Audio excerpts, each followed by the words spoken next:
Morning, everyone. Welcome to the Shaun Attwood channel. Tonight, I am so honoured to be joined by Leanne Mape. And Leanne's story is one of horror, resilience, inspiration, but it's also one that I really urge you all to listen to. The failures Leanne has encountered are unbelievable, and I'm absolutely thrilled that Leanne has joined me tonight to take you through her story in her words for the first time. Welcome, Leanne. Hi, Lauren, and thank you for having me. Really happy to be here to be able to get a chance to speak out, and feeling quite nervous as well at the same time. You've got nothing to be nervous about, and I can assure you that the channel, there's a lot of support for victims and survivors, and tonight you'll do your story in your words in your time. So we are here to support you. And yeah, you've got nothing to be nervous about. And if at any time you do want to stop, you can just let me know. Yeah, that's fine. So I want to give readers, listeners rather, a little bit of context. So Leanne was following my Instagram, and I had put up something about the weaponization of money, power, and influence. And if you watch my shows, you'll know that this is an area that I am very keen to amplify and to give victims and survivors a voice and a platform. Leanne messaged under one of the posts that I did. I've been trying to get my story out since 1998. And went into some of that. So we then spoke and have been speaking for a little bit of time. What you will hear during this interview, I have to say it is allegedly, because there has not been a conviction in a criminal court of law. However, what I want to tell you, in my experience as someone that has worked in PR and media for 2 decades, do not discount things that haven't made it through to a criminal court. And I say that because I believe that day in, day out around the world, money, power, influence means that people like Leanne do not get justice. Now, that is my opinion, but I have to say allegedly, for obviously legal reasons, but I would urge you to make up your own mind. But I just wanted to start off by saying that is the position that I'm coming from. So Leanne, there are already some lovely comments coming in. So people saying that they support you, lots of love hearts. Thank you for giving your time. So I want you to know you're going into this with a lot of love and support, because I know that your journey hasn't always, it hasn't been safe for you to tell your story until now. So I wonder if we can go back and you can let listeners know a bit about the start of your story. So, a very young Leanne as a child. Yeah, so I'll start off just so at the age of 6, my nana died, and my parents separated, and I was very sensitive at a very young age. I'm actually diagnosed ADHD now, but we didn't know back then. So I was like always the most sensitive out of the family. I just wanted my family to be together. I just wanted my mum, my dad, my sisters. But my dad constantly had my mum in and out of court. So I never knew where I was going to be living. So every other month she was at court. He took her to the High Court in London. When he did get some custody for us, he didn't even actually have us himself. He'd like drop us off to babysitters and things like that.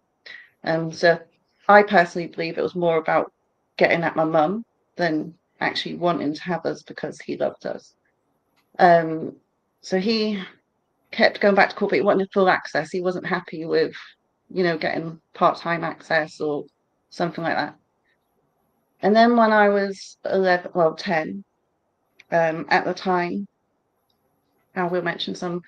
My dad at the time was in the newspapers, in the national newspapers, and on some TV talk shows. There was a lot of reporters that came over and turned up at our house, and I hadn't seen my dad at this point for a few years because of his actions. Then he lost full custody for a while. But when I was 11, I ended up going to live with him because I thought, oh, actually, it can't be all that bad then. like, he must be like a better dad, and like he's not really a bad dad, and everyone's thinking he's amazing. Like, he's on TV shows and in the paper and stuff like that. So I started seeing him again, and at the time, being 11 years old and being given 20, 30 pounds every time I seen him to go and spend money with my friends, I thought that was amazing. Like, that was a lot of money back in like the 90s. I ended up moving in with him because I felt guilty that he was on his own. He made me feel guilty that I should be with him. I was brainwashed against him and things like that. So I felt sorry for him. I went to live with him, and that was the summer between junior school and then going to secondary school. So that summer, my life completely changed. So I moved in with my dad. There was a shop at the top of the street, and it wasn't even that far away. It wasn't more than like 100 meters or something like that. And because they were friends of my dad, I felt safe going to this shop. Also, I felt important because I was helping out. I was helping with the menus, like doing certain things in the takeaway. For an 11-year-old that was feeling like not being very seen and like stuff like that, and wanting their parents' attention, and then getting this attention, I will admit I liked that attention, but I didn't like the attention then that followed after. So I start going to the takeaway. A couple of my friends at first come to the takeaway with me a few times. They started to feel uncomfortable because one of the men, so he'd start to like touch me, just like grab me or like cuddle me or give me a kiss or stuff like that. I was 11. These girls were 11. They didn't feel comfortable, so they stopped coming to the takeaway with me. I carried on going to the takeaway because I then thought this man was my boyfriend.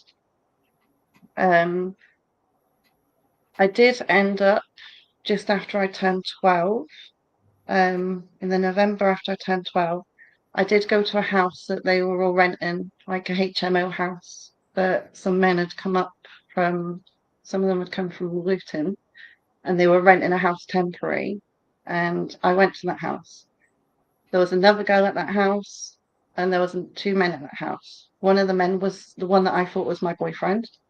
I went in a room with him. I did, like, I used to freeze.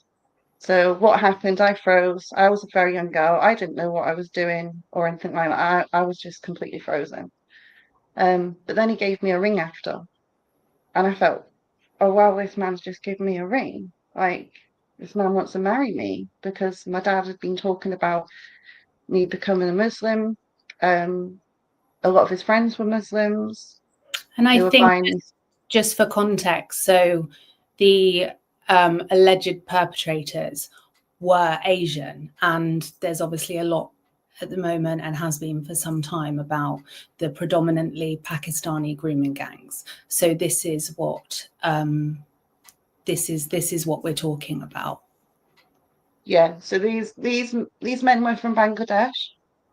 But yeah, so they'd come up, and then obviously things happened between me and some other girls at this takeaway and at this house. I then stopped going to the takeaway. What happened was, why I stopped going was because his uncles then started hounding me, and they'd pressure me and corner me, and then I'd freeze, and they do what they do, and I'd just switch off and it's over.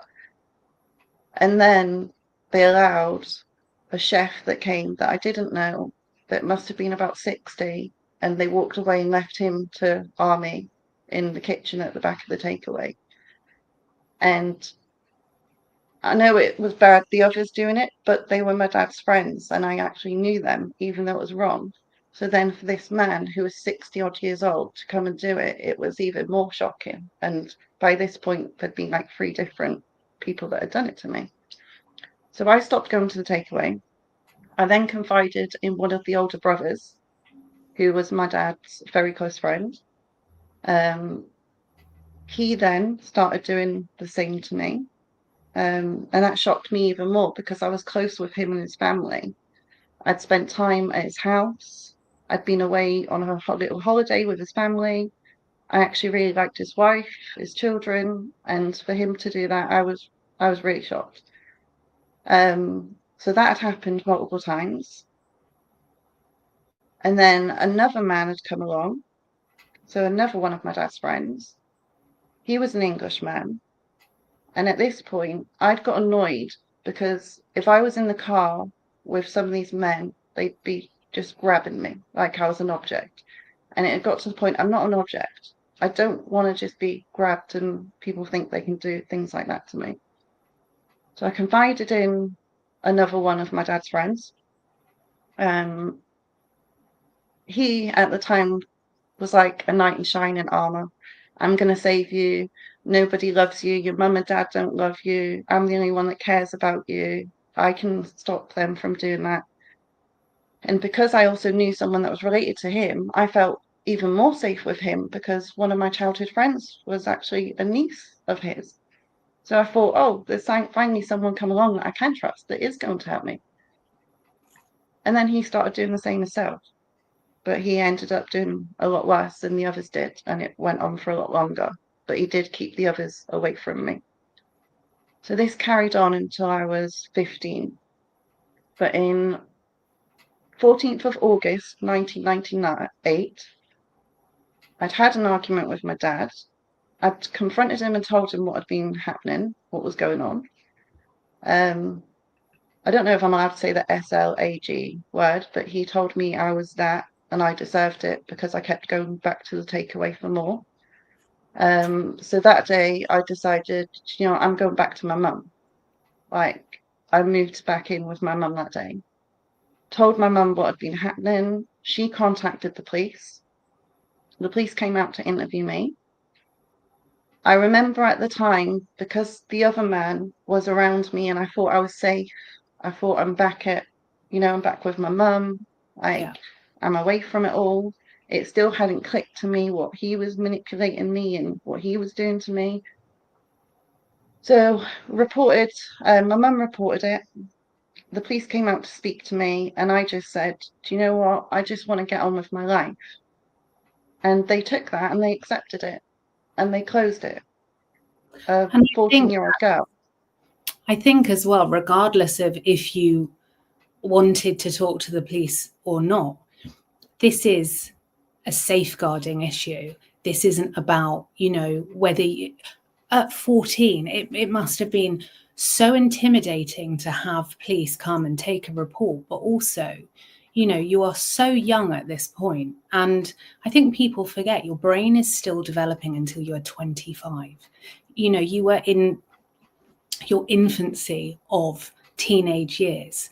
And to be going through all of this, I wonder if you can just set the scene for viewers as well about how strange it is that your dad had a social circle that there seemed to be something a little bit off with it. And I say that because when we initially spoke, within 3 minutes, I'd say 3 to 5 minutes of you telling me how your story or your justice had been blocked, to me, left, right, and centre, I said, was your dad a Freemason?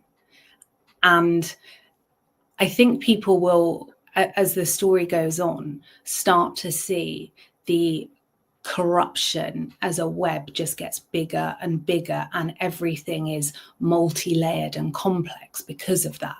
But I wonder if you can set the scene on kind of your dad. I'll go back to health social services and that were dealing with things.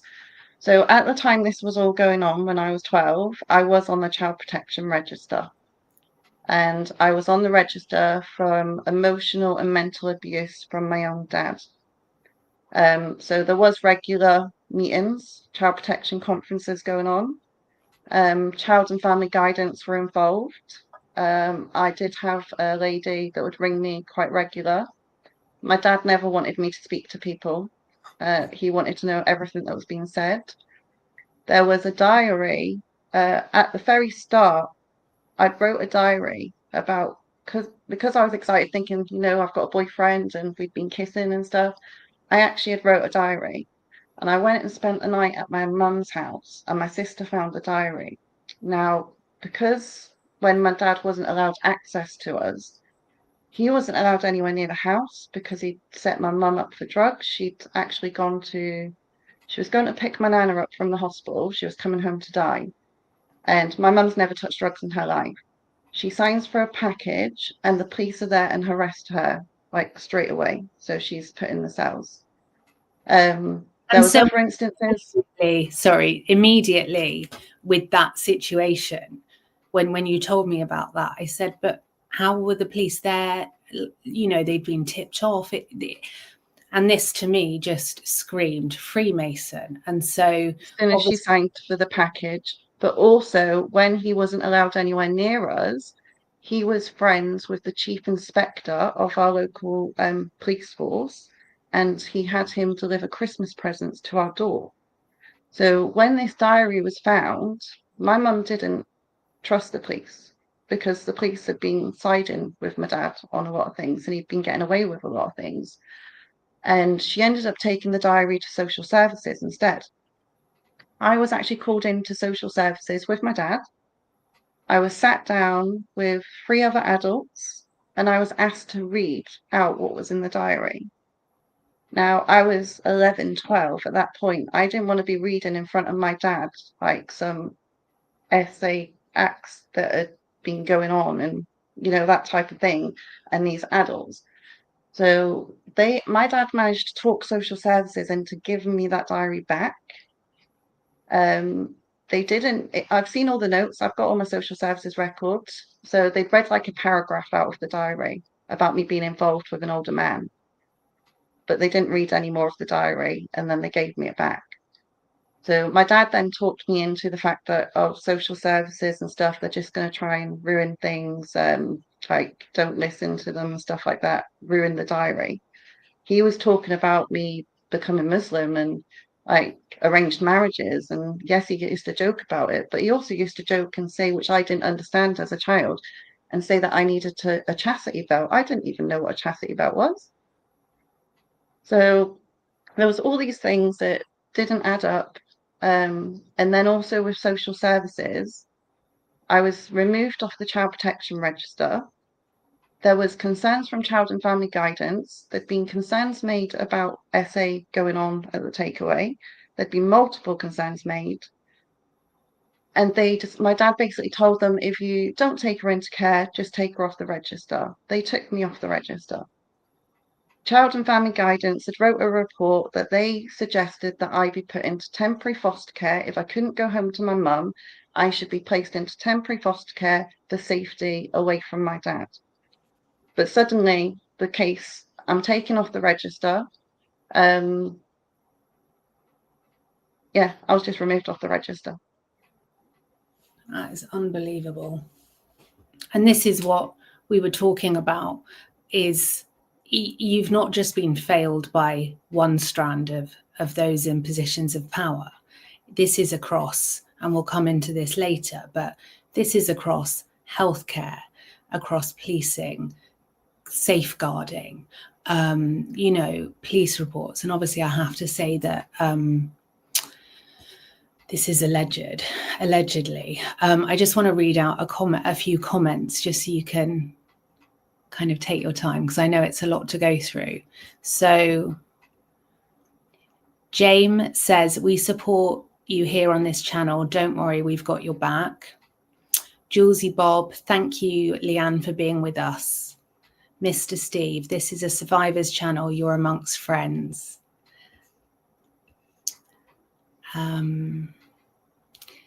Edelweiss, this is horribly sad. I'm so sorry for the hell you've been through. And Audrey has said, Freemasonry came from Germany after Protestant religion was made up by a monk. It was part of Protestants' church, now open to all churches. And I think that's interesting because your father was German. Yeah, my dad is German. Yeah.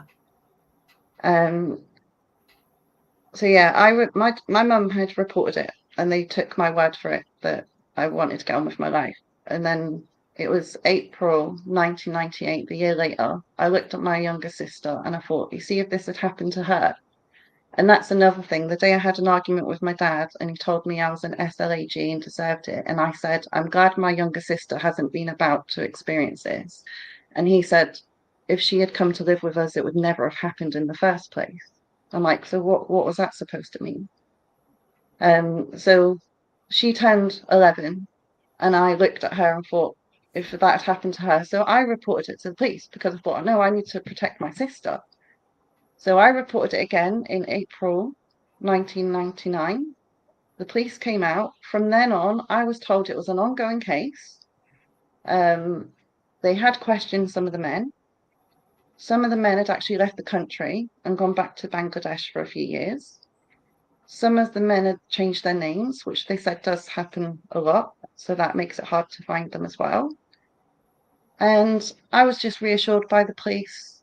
And then I was told that until they've got all five of them, all five of these men, because I hadn't yet reported the Englishman, that came a bit later, because I didn't think it was fair to be, re-reporting this and just going after this group of people and not the other man. So I re-reported it when I found out that some of the men had become politicians in 2011 and 2012. Now, up until that point, I was told consistently my case was still open. Until we get all these men, nothing can be done. So I was actually working as an estate agent and I went to a house viewing. It was an empty house and I opened the door and it was a massive pile of junk mail. And there was an A5 leaflet with one of my essay PDFs saying what an amazing family man he was, how he was running for this. Am I allowed to say what political party? He was running for the Labour Party, and I was shocked. That threw me. So I had a friend that helped me. We contacted the Labour Party in London. We contacted the police. We contacted the council. Contacted the local papers. We're like, how can you have this man standing for election when he's been questioned and knowing what he's done? Even though he hadn't been charged, he's still been questioned years ago for alleged SA. How can you allow a man to become a trusted member of society? So someone came up from the Labour Party in London. Now I'm aware they questioned him because if you don't put something that could bring the party in disrepute, then that can go against you. So really, he should have been put out, but they didn't want to put him out. They left him because. And this is also a man that has been given awards by the BBC as well. No, this is the other one. Oh, okay. And also, I just want to let viewers know I have seen messages that go back years and years. So I have seen the evidence that Leanne has with everything, with all my interviews. I'm very thorough at looking at things, and I have seen extensive evidence for what is being alleged, which makes it even more mind-blowing to me that justice has never been served, because I have no reason to question anything. And I was the one that came to you as well. Yeah, because I said at the time when I re-reported it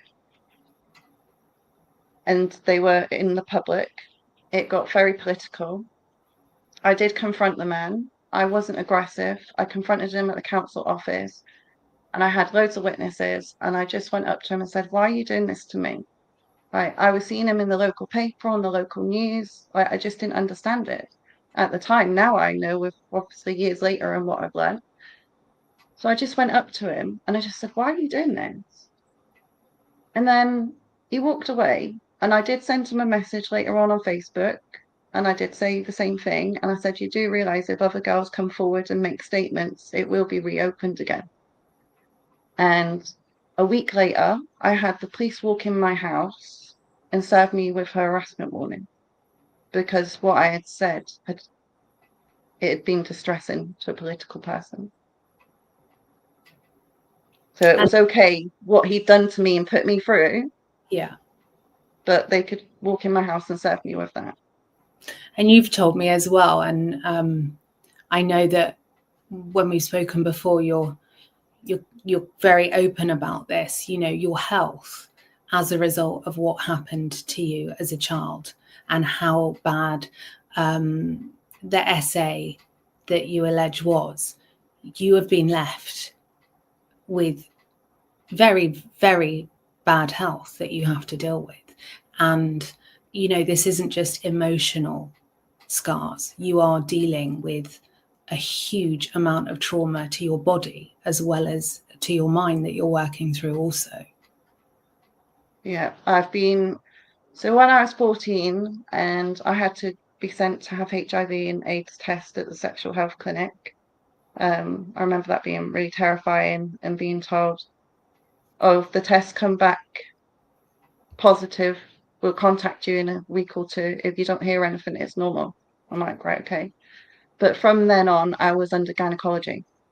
So gynecology confirmed that I was active in that way. None of my medical records were ever brought in with the police records for evidence. And there was so much evidence in the medical records. I had scarring from the other man as well. I've ended up with scarring, from the other side. I've suffered multiple organ prolapse.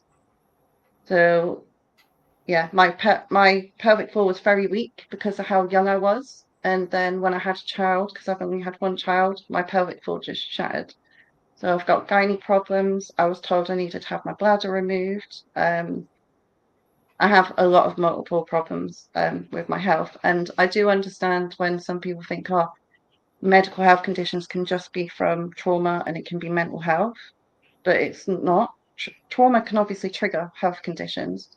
And when someone's going through constant trauma and gaslighting, it's so much strain on the body. I've never read the book The Body Keeps Score, but I think I'm proof that the body does keep score of years and years of trauma. It got to 2021 and it's like my body couldn't take it and I ended up having strokes.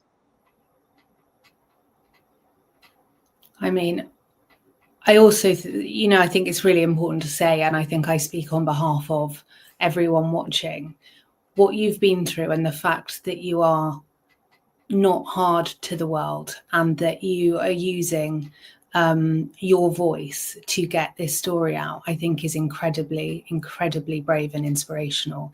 And I know that you've tried to speak to mainstream press before, and that they haven't done it, which, anyone that knows me knows that I have very strong feelings of the place where I used to work. It was planned. It was all planned and booked. I was supposed to be going to Canary Wharf, and then all of a sudden, like some of the police that were dealing with me, I had two police officers that they were really they're like, we're gonna get somewhere. I'm pretty sure we're gonna get somewhere. And then suddenly they both go on unplanned leave. And then when they come back, well, what actually you asked me when you asked me that, I was like, well, it's funny you say that because I actually had a detective inspector ask me that too. Was that the Freemason when I said, was your dad a Freemason? Yeah. Because there's a lot of people that have been through my records and they can see that there's a lot that doesn't. There's lots of your records missing.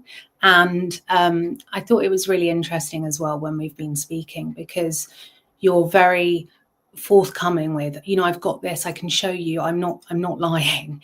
And that to me is such reinforcement of how the whole system has completely gaslit you.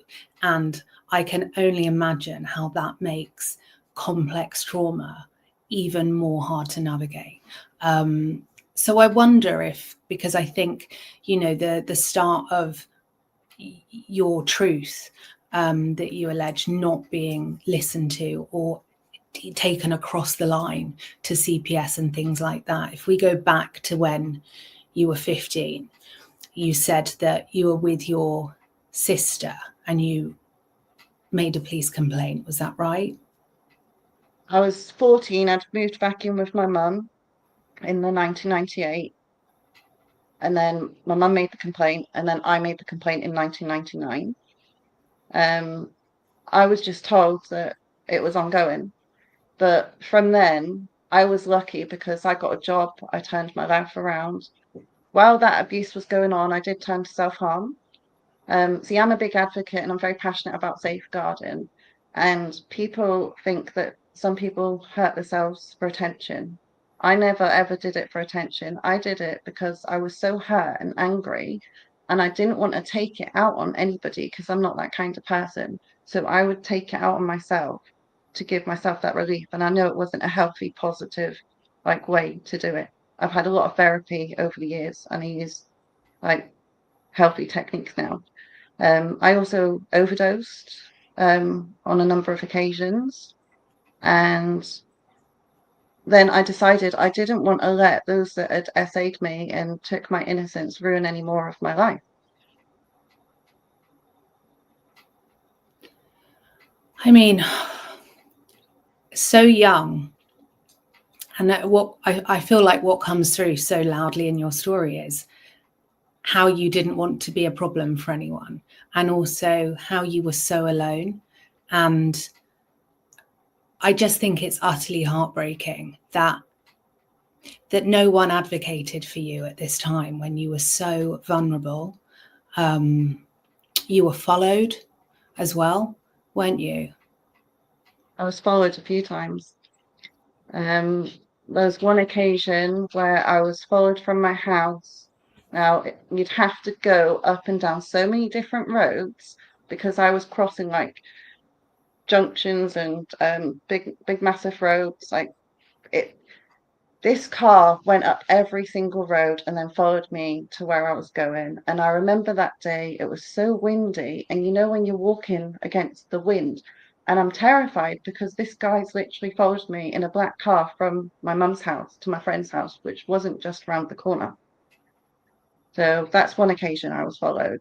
There was another occasion, me and my sister were followed up and down. Like we were walking down and he was just up and down every street, kept coming back. That was quite scary. And do you Another know who was time, following you? sorry, Do you know who was following you? I don't know who was following me, but if I go into it a bit more, at the time that I was on the child protection register and then I was removed off the register, my dad had made claims that he, I don't know how to say it, but he was associated or had ties to the royal family. And he was in correspondence with the royal family, which you've seen letters of. And he was actually met by Prince Philip's private secretary at a club in Pall Mall. It's my dad's actually done a book, so it's in the book. So that's not alleged, that's actually factual. He's printed the book, the letters in there. So at the time, if it had all come out about what was going on with me, I can imagine the headlines would have been like my dad involved in PDF ring and the royal family. And the letters that I've seen are from a PR perspective. It's very much the palace-esque, those kind of people replying to. They wanted to contain your father, in my opinion. It was very much chess. What's your next move? We'll kind of disclose inch by inch by inch, because he had various claims, which it's in the public domain, and it's up to you if you say it or not. But his story was one that it wouldn't have been ideal for the palace to have out, for sure. And these are extensive documents that you've sent me. Yeah, I do believe a lot of it ties in together. The fact that my dad had even though my dad didn't have a lot of money, he had a lot of contacts and a lot of connections, and he could get through to Buckingham. He had a direct line through to Buckingham Palace. That when I was a kid, I used to get his little black book and I'd ring it. Like I'd mess about with my friends, thinking, "Oh, this is great. We're ringing Buckingham Palace." Like, and then I remember he was on the TV shows and stuff like that. And then he was writing his book, and he ended up having it was Prince Heinrich in Germany who actually helped him get his book published in Germany, because apparently the royal family didn't want it being published in the UK. So the way he got around that was having it published in German and then had it translated. Right. So whether that about my dad or not, I don't have anything to do with my dad. I don't want to have any association with my dad.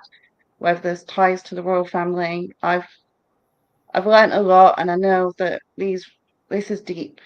There's a lot of people that are involved in all this SA and stuff like that. And what I also wanted to say about the what's going on about the immigration and what's happening at the moment, because there's a big thing about the gangs at the moment. Obviously, these gangs have been going on for a very long time. I actually had a Muslim lady that used to work for Scotland Yard. She also used to work for someone high up in government, and she tried to help me. She'd done as much as she could for me. She took me to a United Nations conference in 2012 on elimination and prevention against sexual SA against women. And I met the president of United Nations for Women and stuff like that. I had a lot of support of people trying to help me, but even though they were trying to help me, my MP was trying to help me. She said she'd worked harder on my case than any case.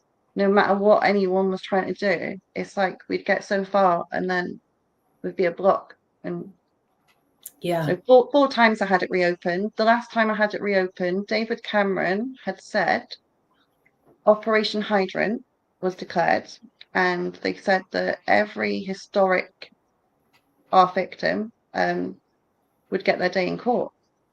So they came up and they spoke to me again, told me they were going to reopen it again because of this Operation Hydrant, and then again it didn't go any further.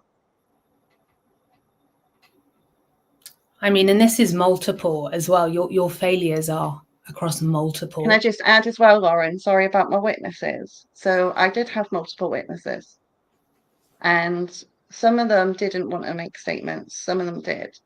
When the police came out, after these had become politicians and the police had gone out again to take witness statements, they then came back to me and told me, and this will be in emails that I'll have to find, they told me that none of my witnesses wanted to make statements. They all wanted to go on with their lives.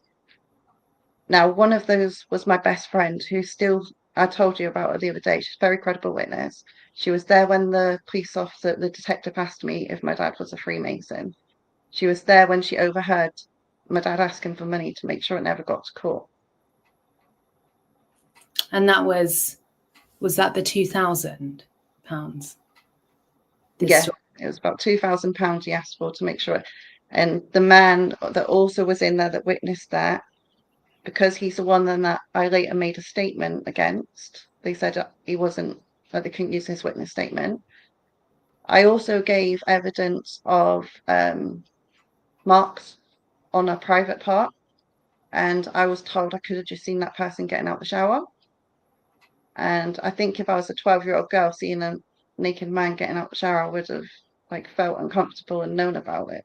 I was seeing it because I thought I was in a relationship with this guy. So yeah, I didn't feel comfortable with what was obviously happening, and my life was just all dark at the time and horrible. And I think as well, for anyone that does not have experience with things that you mention within this story, it's sometimes really hard to fathom how the systemic failures can happen time and time again. And I think your story is so important for people to know about, because it's across, like we said, every arena, and also enabled by your father. My dad actually told social services from a very young age. I actually told them what was in my diary was fantasy. So he tried to discredit me as a witness. And then I got in contact with him a couple of years ago because of how bad my health has been. And I was trying to find out about genetics. And it was literally the last resort to try and find out what's going on with my health. And I did ask him some questions, and I believe I got the closure that I needed, that he is one of them, and it was for him to have his contacts. And he said if he'd let me go on the stand, that they would have torn me, like they would have shredded me apart. And I said, no, you should have just let me have my day in court. He was protecting himself. He was protecting his book. His book would never have been out and published at the time. He'd spent years researching all this stuff, trying to prove his claims. Yeah, he did not want it getting out. How does it feel to be able to, as a mother and as an adult and as someone that's worked through the healing journey, how does it feel to speak your truth? It feels good. It's scary, because it's such big things. And I know a lot of people think when you talk about certain things like this, they think, no, it's crazy, because they think, how can people go into these positions of power and trust and care if they don't really care? But the fact is, you've got people that go into positions of power, some because they care, they go into it genuinely, want to make a difference and help. And that's throughout healthcare, politics, everything. You've got the people that go into it because they're pushed into it by family, for status.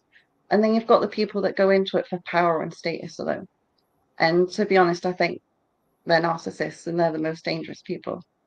Do you think, if we look at your grooming gang situation and the kind of ring that was being run by the PDFs, do you think, and how you believe that there was a lot of Freemasonry within that, do you think where we see the huge grooming scandal across the UK, do you think Freemasons are potentially involved in lots of the other rings?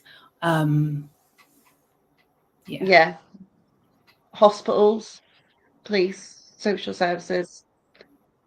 There was a high up social worker that was my social worker, and I can't go into too much of their story because it's their story to tell, but there was other girls that were on the register. My dad had them removed off the register when he had me removed off the register, and they were underage. And then he was allowed to have an underage girl come to live with us, even though I'd been on the register against emotional and mental abuse from him. And there'd been a lot of other stuff said as well. And I do believe that my dad knew what was going on with the group of Asian men. I believe he was more angry at me, what was happening with the English man, because he didn't have as much control over what was happening there, because that wasn't within that inner circle. Right. And at the time, he was driving around all their posh cars, and that people were talking and saying my dad was pimping me out. That's what was going around.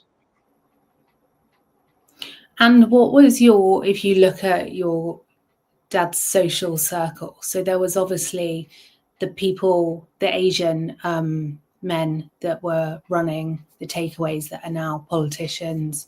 And I just want to add as well, because I know there are always comments saying, we stand by you, name and shame them. Obviously, it's up to Leanne whether she does or not, but Leanne is also, and I say this, having spoken a lot before tonight's interview, she is a mother, and her priority is the safety of her son. I can tell you, I know who these people are. They are prominent in certain regional areas. But I also think before anyone kind of says name and shame them, we have to remember Leanne has just rebuilt her life after everything she's been through, and keeping her son and herself safe is paramount. So sometimes in these interviews people won't be named, and that is because I would love to be able to name and shame. And what I was going to say is what I'd said to you as well. When I was fighting all this, my brakes went on my car 3 times. The brake pipes went on the car twice. My son's dad was driving. He was a professional driver in the army. It had gone on the A1, so he was managed to control the car. Another time, the brakes had gone. I was driving it. I managed to go around a bend with the handbrake. It was really scary. Another time, I went to a garage, and the guy looked really shocked. And he turned around to me and he went, "If I didn't know any better, I think someone's trying to kill you." And I'm like, no, my boyfriend's just been doing some work welding on the car. So I've just always put that down to, him welding. But there was 3 times that my brakes went, and then that potential time that it might not have been him, but I've just put it down to him. So I do have to think about the safety of my son, especially because one of these men is a well-known barrister. One has been given a Make the Difference award by the BBC. One is going to Buckingham Palace and having tea parties and things like that. So yeah, for everybody, if it was just me, I would name and shame. But for the sake of my son, I need to protect my son. Yeah.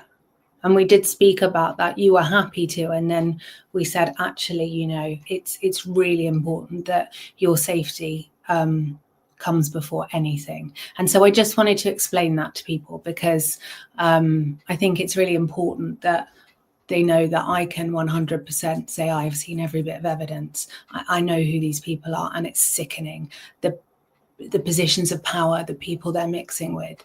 And the messages, you've seen the messages. Are we allowed to talk about that? Yeah, so you showed me screenshots, didn't you, of messages that were from 2012? Well, 2012. And in these messages, you'd spoken to him on Facebook where he was under a different name. And that is what the police said. It's very hard actually to sometimes pin these people down, because they do go back to the country that they're from, or they're frequently changing their names. And within these messages, you were asking him why he did what he did to you. And why did he allow his uncles to do what they did? Yeah.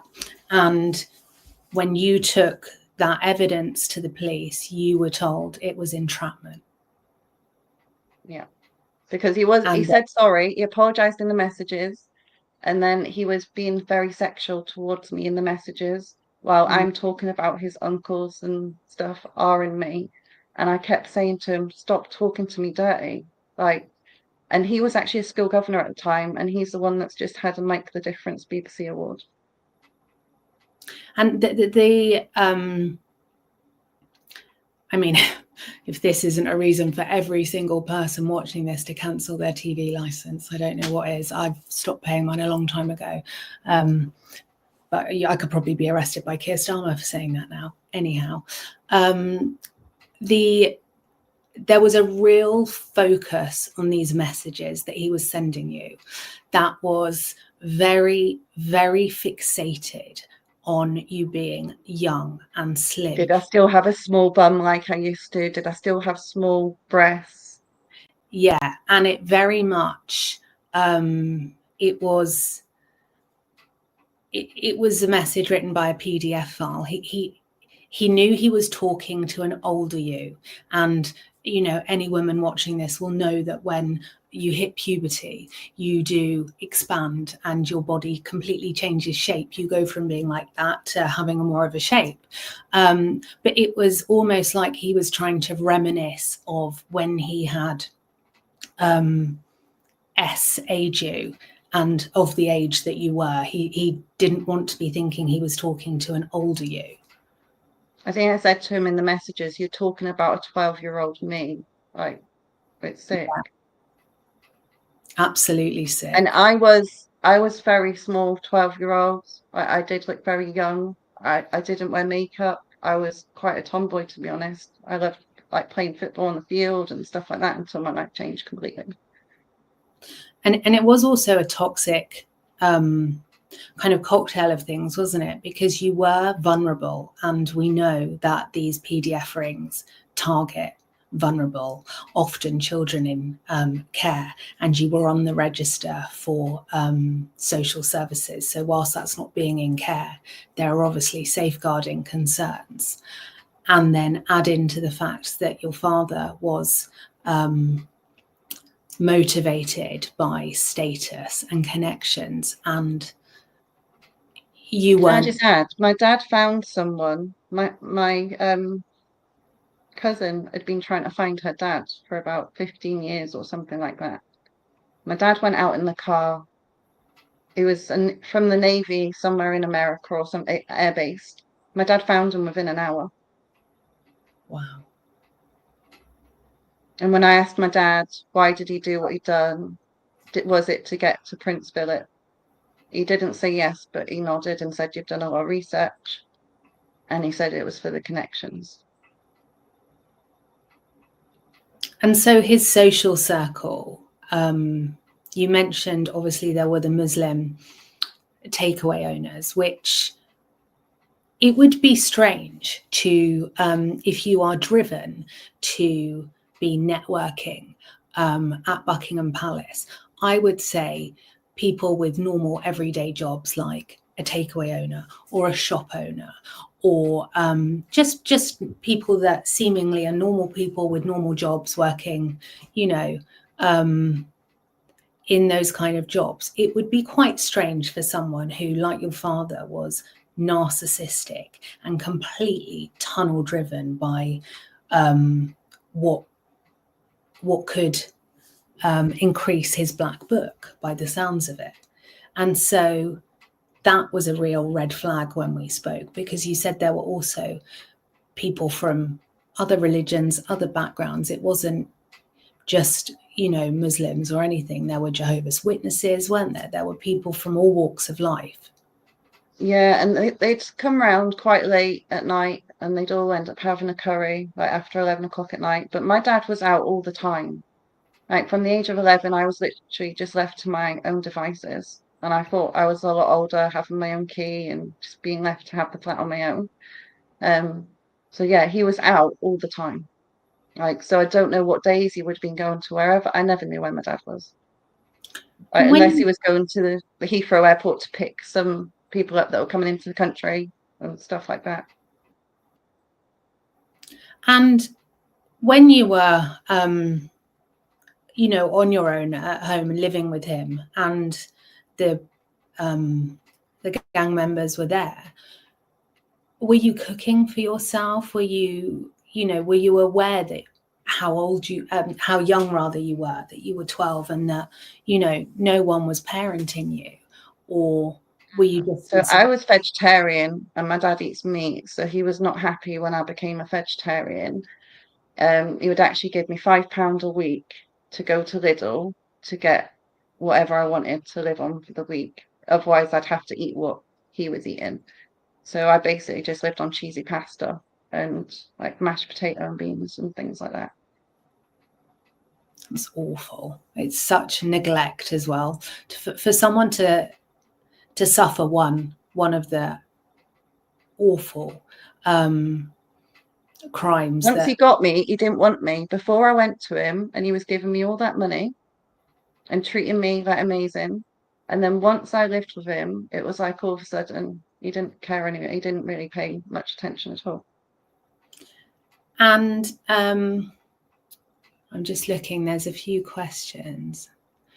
Leah has asked, was your mum ever around?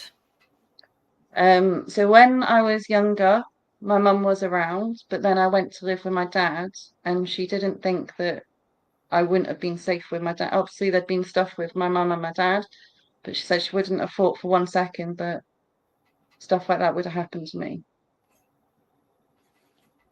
And did you second guess ever, has this actually happened to me? Did you, when you were going through everything, how I mean, what's the word? I'm trying to think. How normal was it for you? Were you aware? It became quite normal. So I didn't like it when it started, but like because it ended up being another one and another one, and then there was other of my dad's friends that did grab me and things like that, but didn't go fully all the way. It did just become normal at a point, but then I'd got to the point that I was annoyed because I was being grabbed and touched by so many different people and I didn't want to be an object anymore. Like I'd be sat in the car and while they're driving, and I remember them commenting because I wasn't properly developed yet, so I still had the hard lumps in my breast while it was developing. And I just remember feeling like I'm sat in a car while you're driving, like people are driving past and you just like, and then or they're just grabbing my bum and things like that, and my dad's in front of them. But I think it's important to mention that my dad had another friend that stalked me. And he did go to prison for indecent pictures of child imaging. And he was stalking me when I was 15. And he'd always find my number and stuff like that and text me. And my dad used to find it funny. I never understood that. Why do you find it funny that there's a grown man? Like, after I moved back in with my mum, I still had some contact with my dad for a number of years, but it was like limited contact. And then it got to the point that once I had my son, when I found out I was pregnant, I was like, no, you're not being around my son. I'm not doing that. And it also must have been incredibly triggering for you when, as a mother, when your son got to 11, 12, and, you are, I would assume, trying not to pass generational trauma and project all these things, but seeing, the home that you'd provided for your son, it must have been so vastly different from the harrowing childhood that you had. That's one thing I can always say. I've always made sure my main priority with my son is his emotional and mental well-being and his safety. That comes first before anything, before education or whatever. And my son actually said to me recently, he said, Mum, thank you so much for always being there, like, that you can go to. So because I didn't have like anyone that I could go to, I had to find comfort in music. I'd find certain songs like Sad Eyes, Turn the Other Way. Like, I'd listen to these songs and it would be like the music's talking to me, like, right, I need to sort myself out, sort of thing. Or I'd listen to songs that I could relate to and I'd like be emotional. But I've always used that as kind of meditation. So yeah, there was a lot of triggering, I suppose there's been a lot of triggering moments over the years, and the worry and stuff like that with my son being certain ages, but also with my nieces. Like, so seeing my nieces get to that certain age, and even just looking at them. So you look at them and you think, look how young you look, like Yeah. how little you are at 11. Like, how could an adult think it's okay to touch a yeah, so that's what's triggering, and I guess that's probably for the majority of people, because you look at them and think, like, how could a mother, like, how could any human being do that, even if you haven't got a child? But also, it sounds like it was 100% from what you're alleging, facilitated by your father, because it was under his roof, it was his friends, it was, he was well aware that he was leaving his 12-year-old daughter with men. And how old were the men when you were 12? So the one I thought was my boyfriend when I was 11, he was like in his early 20s, and then some of the others were in, I'd say, their middle late 20s. One of the men, the one that's a barrister, he actually came into my dad's flat one day, and because they were buying me saris, and my dad was buying me saris and buying me all the 22 karat gold Indian jewelry and stuff, and making me feel special, buying me special purse and necklace and all that sort of stuff, I had a better relationship with my dad's friend than I did with my dad. So that's why I felt safer with him. But his brothers were the ones that started it first. And his brother had come in, and I was 11 at this point, and he pinned me up against the wall, and he said he wanted to kiss me down there. And I remember freaking out because I didn't, like, what do you mean? Like, you want to kiss me down there?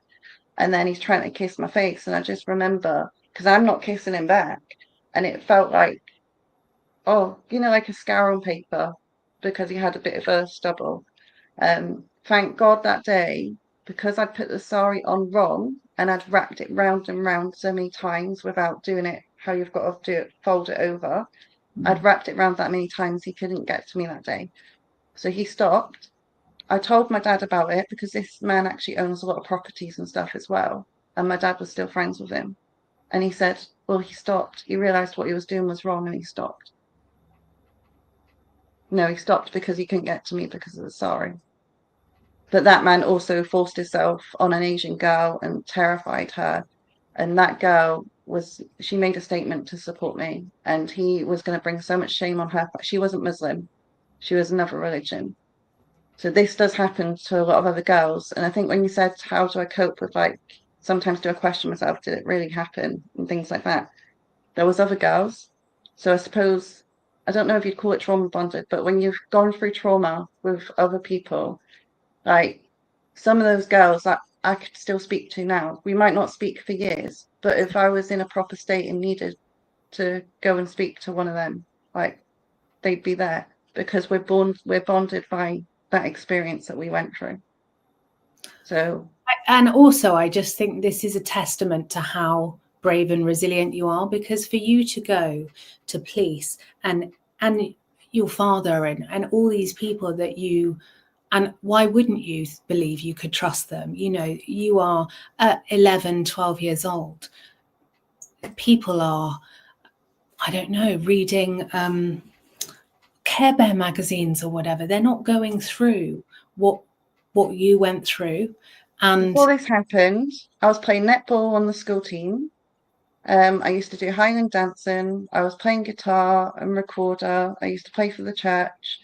Yes, life wasn't like completely great because my dad taking my mum and that to court, but I had quite a normal like childhood still. And then over that summer, it went from like I was this innocent child to suddenly I'm like an adult at 11, like turning 12, with my own key, basically having my own flat with these men coming and going. And so do you think the PDF ring, what we've seen around the UK, this has obviously come to light, not through politicians and not through the police, it's come via many, many whistleblowers. Do you think the Freemasons are involved in the kind of nationwide ring, or do you think it was just your area? No, I think it's a nationwide thing because when I was speaking out in the 90s, and then it came out about the Rotherham and Rochdale, and I've spoke to Maggie Oliver. I've also spoke to Mark Williams Thomas. I was actually going to start volunteering for Maggie Oliver before my health got worse a few years ago. And yeah, so I've spoke to a lot of people. I've met people from Orcs of Life while I've been fighting for truth and justice. And I've been told a lot of things that I can't say on here, but they are very heavily infiltrated within the police from what I've been told. Yeah. And the royal family. We know there are Freemasons in the royal Well, family. they're the head of the Freemasons. If people actually go and research it, Prince Philip was the head of the Freemasons, and now his son, I don't even know what his other son's name is. That's Edward? how interested I am in the royal family. The other son, so I know there's Charles, Edward? Andrew, Edward. So I think it's Edward now that apparently took over from Philip. So when people freak out and they're like, oh no, I don't believe that, and how can the Freemasons be like royalty? Because I seen a picture the other day of a helicopter with I think it's William and someone else, and it's got a picture of London Freemasons. And I seen the comments and people like shocked, like in plain sight. And I'm like, if you go and research it and Google it, it was a known fact. I mean, I think as well what's really interesting about Freemasonry, and I have a friend of mine, their father was a Freemason, and the friend said to me, it was so boring, like that, you know, they didn't believe that their dad was, I guess, involved in the occult side and everything like that. And I think it's like the large majority of organizations, not everyone is bad, not every single person is bad, but Good I think and bad. yeah, and I think you have to look at, for something like the grooming gang scandal, and you know, which has torn your childhood to shreds, for this to be happening in so many towns and cities across the country, and not only you know, back years ago when you were a teenager, for you not to get justice, but we now are in a position where there were still Labour Party members voting against a national inquiry, and you see that the J report, you know, all of these strongly worded areas that needed to be looked into still haven't, and so you then actually start when you see something like this and you think, how has it possibly happened that thousands of girls have been failed? You start to think, okay, this does make sense. This makes sense why there seems to be an invisible thread of protection nationwide. Well, I used to think that because I used to think, how is it possible? And then when I learned how deep it goes, so I read a part of my dad's book, and then I went down the rabbit hole of learning about Lord Mountbatten. And then that took me down a massive, like a huge rabbit hole, and learning so much more. And then you realize this has been going on like probably hundreds of years, like this sort of thing's been going on. But it's been highlighted at the moment because of all the people that are coming into the country, and I know everyone's getting annoyed and all the politics that's going on. And that's why I wanted to highlight as well that it's not all Muslims. And what you've got to realize is people are born into things. Like people are born, I don't believe we choose what we are born into. So someone's born into like a Muslim religion. They might not be proper practicing a Muslim religion, because I know the men that were doing that to me weren't proper practicing Muslims with some of the things they were getting up to. But people are starting to class them all as the same, and that's what worries me. I don't like the division, and I think the division, what's going on and why so many are being allowed to come into the country and all this has been allowed, is to cause so much civil unrest at the moment, and that's what upsets me. I don't, I wouldn't even want the people that hurt me like get hurt. Like, I want to see justice. I'd want to see them put in prison and stuff like that, but I'm not the type of person, I don't want violence. Yeah, you definitely haven't become hard and bitter about the world at all. There's a real softness to you, which is an incredible strength to have despite everything you've been through. I wanted to ask you as well, I wonder how you feel that when you were a child, no one was advocating for you. No one was making sure that you were safe. And there was someone advocating for you and thousands of other children, and they were framed as the kind of big bad wolf in society at the time, and that person was Tommy Robinson. I wonder how you feel as a grooming gang survivor, what your opinion is of Tommy Robinson, who seems to be the only one that was advocating for children who were being harmed. Yeah, so I want to just quickly mention Nigel Farage, because I'm not happy with what Nigel Farage is doing and saying. Mm-hmm. I was actually at an event last year, and I recorded him where he was saying that the problem that's going on with healthcare at the moment is immigration. That is not true at all. The problem with healthcare and the overwhelming at the moment is the new systems that are in the hospitals and the mix-up of records and stuff like that. And that's something we can go deeper into another time, because I've been dealing with it for 4 years and took it as high up as I can. So when I heard him say, he'd just come back from being with Trump the night before, and he said, I'm going to be honest with you, and I'm going to say what everyone else is too afraid to say. So I thought he's going to be honest and say about what's going on in hospitals. And then he says, no, the problem's immigration. And from my point of view with him, it seems like he's trying to stir the pot.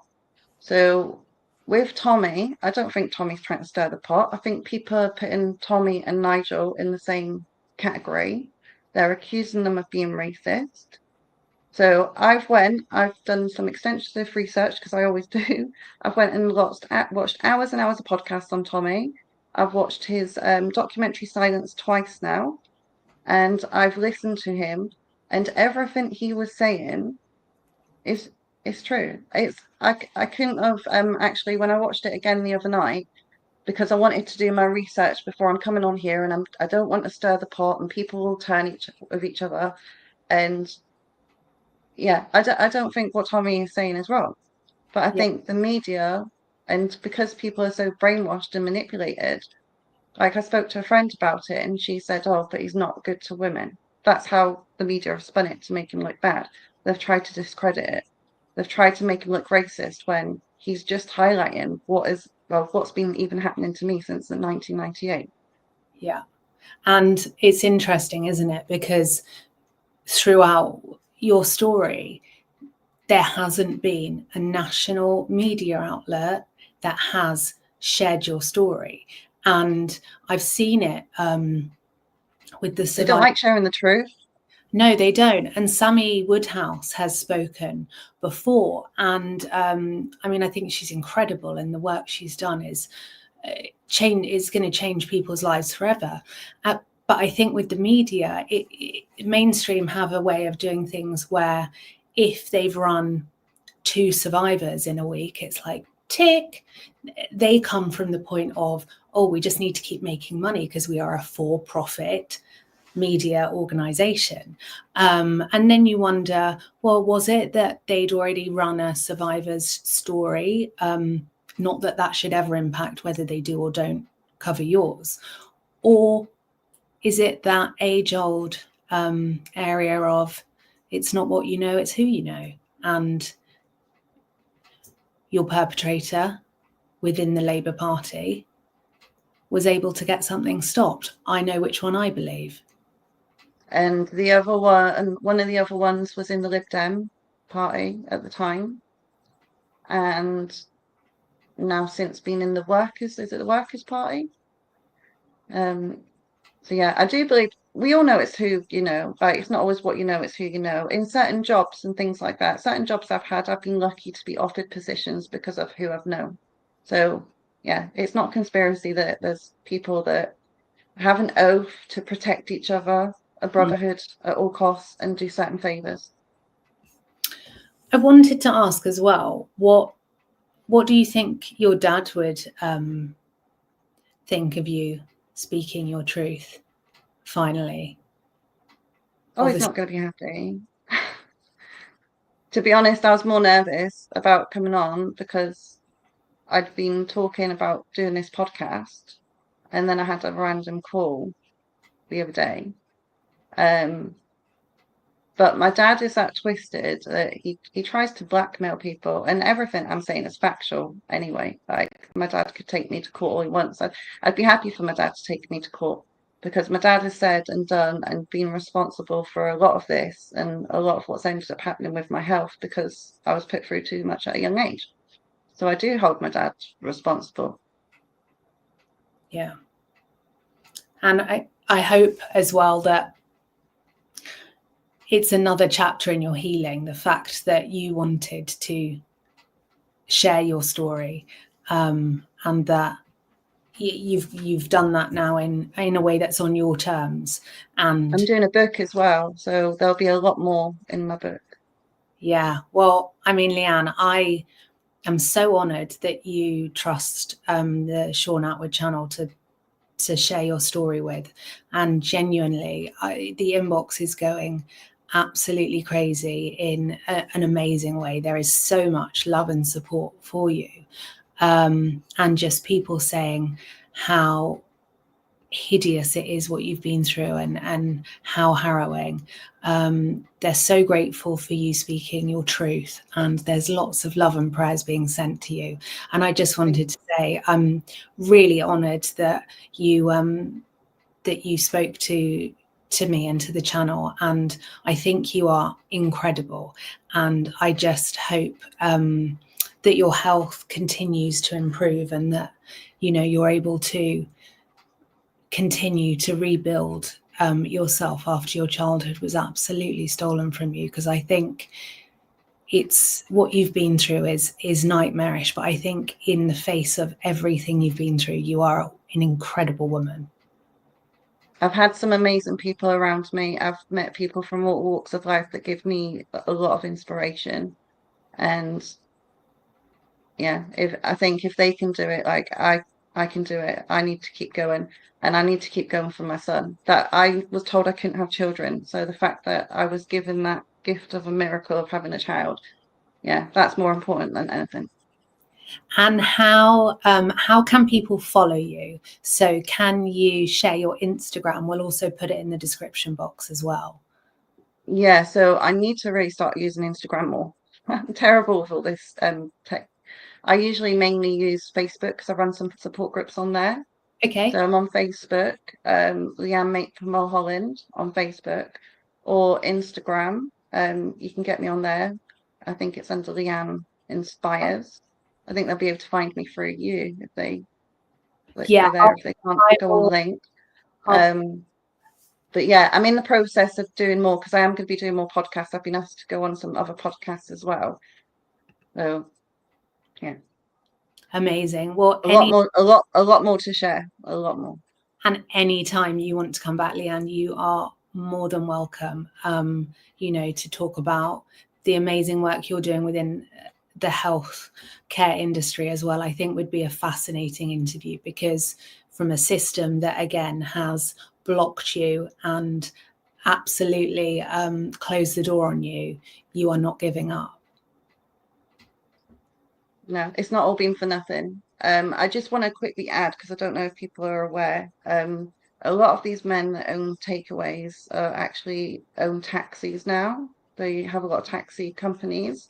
So I just want to make people aware, because vulnerable women are going in taxis at night. And yeah.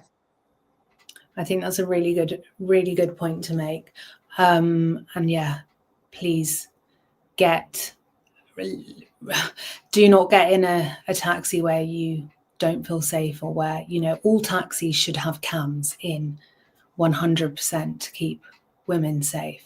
And please share more on your journey and everything you're doing, Leanne, on your Instagram, because it's brilliant. And, you know, there is just, I want to bundle up all of this love, prayer and support for you, and kind of send it right over to you from the chat, because the Shaun Attwood channel very much have heard your truth, and there is no alleged, from my point. I believe you 100%. And, you know, I just hope you can now continue on your path of healing and thriving. Thank you. Thank you for having me on and giving me the opportunity to speak out. And I hope this is going to help other people as well that can relate and realize that they're not on their own, and they're not going crazy when there's been so much that's been covered up. Definitely. Thank you so much, Leanne. You're welcome. Thank you.